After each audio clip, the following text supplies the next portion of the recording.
In today's video, I'm going to teach you how to unpublish a type form.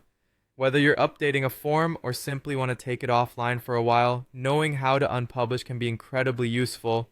First, make sure you're logged into your Typeform account. If you haven't done so yet, head over to the Typeform website, enter your login credentials, and access your workspace. Once you're in, locate the specific form or quiz you'd like to unpublish. Click to open it, and you should find yourself in the Typeform Designer, ready to make some adjustments.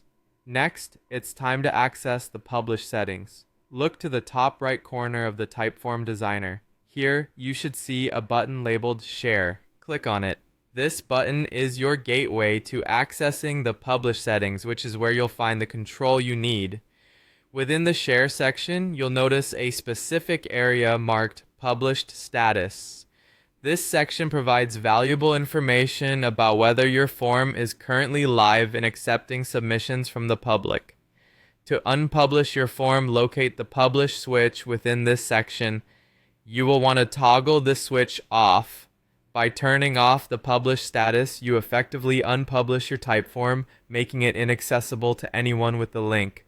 This means that no further responses will be accepted as long as the form remains unpublished. Remember, this doesn't delete any of your previous data or responses, it simply halts any new submissions from being recorded.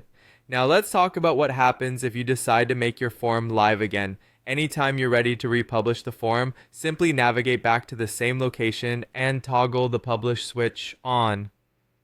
Doing this will immediately make the type form accessible, and you can start collecting responses once more. It's a seamless process that allows you to control when and how your data collection occurs without any risk of losing information. It's worth noting that throughout this whole process, all your data remains secure and unchanged. You're merely controlling the accessibility of the form to ensure it aligns with your current needs. And there you have it, a straightforward way to manage the availability of your type forms. Feel free to revisit these steps whenever you need to take your form offline or bring it back online. Thank you for watching, and if you have any questions, feel free to leave them in the comments below. Happy type forming!